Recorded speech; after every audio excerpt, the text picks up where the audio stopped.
Hello বন্ধুরা, আশা করি সকলে ভালো আছেন।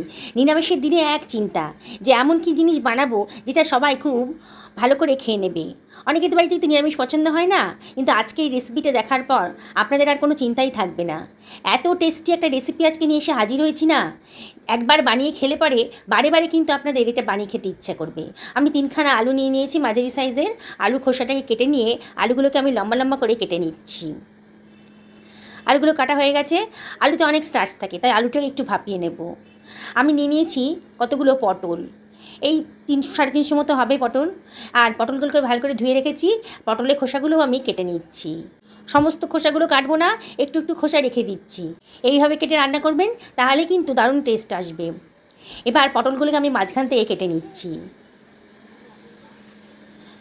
এবার সমস্ত পটলগুলো কাটা হয়ে গেছে। আমি তার মধ্যে দিয়ে দিলাম হাফ চামচ মতো লবণ আর হাফ টেবিল চামচ হলুদের গুঁড়ো দিয়ে পটলের সঙ্গে মশলাটাকে ভালো করে মাখিয়ে নিচ্ছি। খুব ভালো করে মাখিয়ে নেবেন। প্রতিটা পটলের পিসের গায়ে যেন লবণটা আর হলুদটা ভালো করে মাখানো হয়ে যায়। মাখানো হয়ে গেছে, আমি সরিয়ে রাখলাম। একটা মিক্সার গ্রাইন্ডারের ভেতর 1.5 ইঞ্চি পরিমাণ আদা নিয়ে নিয়েছি। আদা পরিমাণটা একটু বেশি লাগবে, নিরামিষ রান্না তো। আর 2খানা কাঁচা লঙ্কা নিয়ে নিলাম। আর দিয়ে দিচ্ছি 1 টেবিল চামচ গোটা ধনে, 1 টেবিল চামচ গোটা জিরে। এবারে জল ছাড়াই এটাকে আমি গ্রাইন্ড করে নেব। দেখুন অনেকটা গ্রাইন্ড হয়ে গেছে। এবারে আমি এর ভেতর দিয়ে দিচ্ছি একটা কুচি করে কেটে রাখা টমেটো, আর দিয়ে দিলাম 2 টেবিল চামচ মতন জল দিয়ে আবারও এটাকে গ্রাইন্ড করে নিচ্ছি। দেখুন একটা স্মুথ পেস্ট তৈরি হয়ে গেছে। এবার এটাকে আমি সরিয়ে রাখছি একটা বাটির ভেতরে। ওই মিক্সার গ্রাইন্ডারের ভেতরে আমি দিয়ে দিচ্ছি খানিকটা দারচিনি, আর দিয়ে দেবো 2খানা ছোটো এলাচ। লবঙ্গ দিয়ে দিলাম কতগুলো লবঙ্গ দানা, আর দিয়ে দিচ্ছি কতগুলো কাজু দানা, আর দিয়ে দেবো এখানে 1 টেবিল চামচ মতো পোস্ত দানা। এবারে আমি এটাকে শুকনো অবস্থাতেই গ্রাইন্ড করে নেবো, মানে জল ছাড়াই গ্রাইন্ড করে নেব। দেখুন অনেকটা গ্রাইন্ড হয়ে গেছে। এবারে এর ভিতর দিয়ে দিচ্ছি জল ঝরিয়ে রাখা 2 টেবিল চামচ দই। দইটা দিয়ে সামান্য একটু জলও দিয়ে দিলাম বাটিটা ধুয়ে। দিয়ে এবারে আবারও গ্রাইন্ড করে নিচ্ছি। দেখুন কত সুন্দর একটা স্মুথ পেস্ট তৈরি হয়ে গেছে, দারুণ সুন্দর গন্ধটাও বেরোচ্ছে। তেল গরম হয়ে গেছে, আর কড়াইতে এবার আমি ভাপিয়ে রাখা আলুটা দিয়ে দিলাম। আগেই বলেছি বন্ধুরা, আলুটা একটু ভাপিয়ে নেব। এবারে হাফ টেবিল চামচ মতো হলুদের গুঁড়ো দিয়ে দিলাম। দিয়ে এবার এটাকে একটু ফ্রাই করে নিচ্ছি। আমি যখন আলুটাকে ভাপাচ্ছিলাম তখন একটু লবণ দিয়ে ভাপিয়েছি, সেই জন্য এখন আর লবণটা দিলাম না।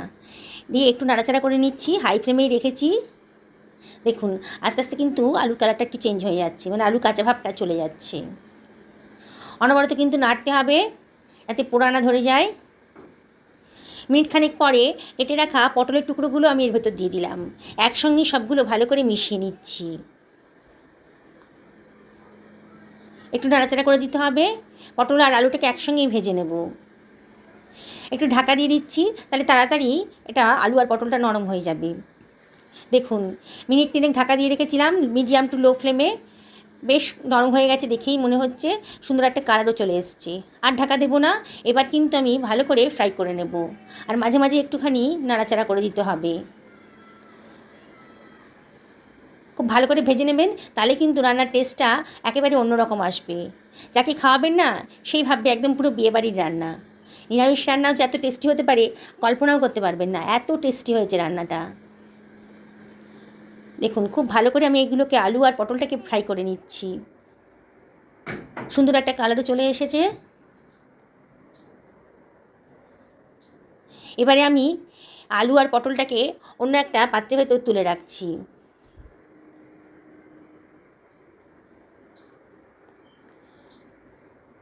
সমস্ত আলু আর পটলটাকে অন্য একটা পাত্রের ভেতর তুলে রাখলাম। এবারে ওই তেলের ভেতরে আমি দিয়ে দিচ্ছি হাফ টেবিল চামচ গোটা জিরে। 2খানা তেজপাতাও কেটে রেখেছিলাম দিয়ে দিলাম। দিয়ে একটুখানি ফ্রাই করে নিচ্ছি। সুন্দর একটা গন্ধ বেরোতে শুরু করেছি যখন, তখন আমি আদার পেস্টটা দিয়ে দিলাম। আদার পেস্টটা দেওয়ার পর বাটি ধুয়ে একটু জলও দিয়ে দিলাম। দিয়ে মশলাটাকে ভালো করে কষিয়ে নেব।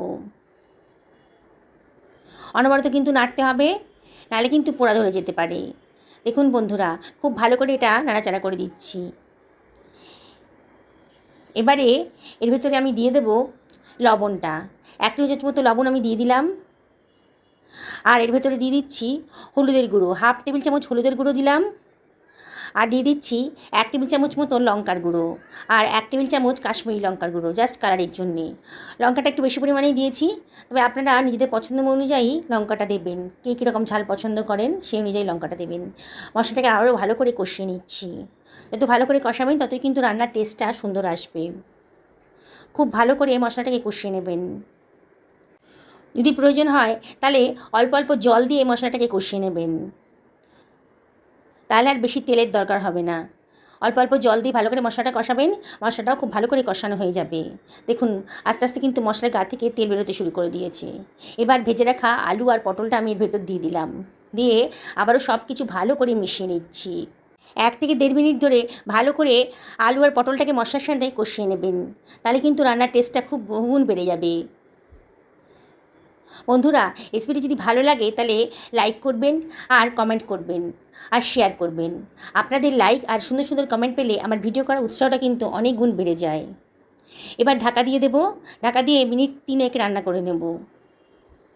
3 থেকে 4 মিনিট বাদে দেখুন, দেখেই মনে হচ্ছে একেবারে মজে গেছে, সুন্দরভাবে রান্নাটা হয়ে গেছে। আলু তো সেদ্ধ করাই ছিল, দেখুন আমি একটু চেক করে দিচ্ছি। দেখুন আলুটা একেবারে নরম হয়ে গেছে, আর পটল তো দেখেই মনে হচ্ছে একেবারে সেদ্ধ হয়ে গেছে। আজকে রান্নাটা একটু মাখো মাখো হবে। আমি এবার কাজুর পেস্টটা দিয়ে দিলাম, কাজু পোস্তর পেস্টটা দিয়ে দিলাম, আর গ্রাইন্ডারটা ধুয়ে একটু জলও দিয়ে দিলাম। বন্ধুরা, অসম্ভব টেস্টি একটা রেসিপি কিন্তু আজকে তৈরি হতে চলেছে। নিরামিষের দিন এরকম একটা রেসিপি থাকলে কিন্তু এই পদ দিয়েই সব কিছু খাওয়া হয়ে যাবে। ভাতই বলুন, রুটি বলুন, লুচি, পরোটা, পোলাও যা দিয়ে খাবেন তাতেই কিন্তু সবাই আঙুল চেটে খাবে। একটুখানি চিনি দিয়ে দিলাম, নিরামিষ রান্নায় একটু চিনি দিলে পরে টেস্টটা ভালো আসে, তবে আপনাদের অপছন্দ হলে চিনিটা বাদ দেবেন। আবার আমি সব কিছু ভালো করে মিশিয়ে নিচ্ছি। দেখুন বন্ধুরা, কালারটা কত সুন্দর এসেছে, দারুণ সুন্দর গন্ধও বেরোচ্ছে কিন্তু। এবার আমি দিয়ে দেবো সামান্য একটুখানি জল, এই ছোটো বাটির 1 বাটি পরিমাণ জল দিলাম। রান্নাটা আজকে মাখো মাখো হবে, তাও আপনারা কে কীরকম গ্রেভি পছন্দ করেন সেই অনুযায়ী জলটা দেবেন। অসম্ভব টেস্টি একটা রেসিপি কিন্তু আজকে তৈরি হতে চলেছে। আমি এখানে 1 টেবিল চামচ মতো গাওয়া ঘি দিয়ে দিলাম, দারুণ সুন্দর গন্ধ বেরোচ্ছে। একটুখানি কসুরি মেথিও ওপর থেকে দিয়ে দিচ্ছি। এবারে ঢাকা দিয়ে মিনিট 2 রান্না করে নেব। 2 মিনিট বাদে দেখুন কালারটা দেখুন, এত সুন্দর গন্ধ বেরোচ্ছে না, মাছ মাংস ফেলে কিন্তু সবাই এটাই খেতে চাইবে। নিরামিষের দিন আর কোনো প্রবলেমই থাকবে না। এরকম একটা রেসিপি যদি বানিয়ে দেন সবাইকে আঙুল চেটেই খেয়ে নেবে, এত সুন্দর দেখতে লাগছে। বন্ধুরা, যারা আজকে আমার চ্যানেলে প্রথম দিন তাদেরকে রিকোয়েস্ট করবো আমার চ্যানেলটা সাবস্ক্রাইব করার জন্যে, আর যদি ফেসবুক থেকে দেখেন তাহলে আমার পেজটা ফলো করার জন্যে রিকোয়েস্ট করব।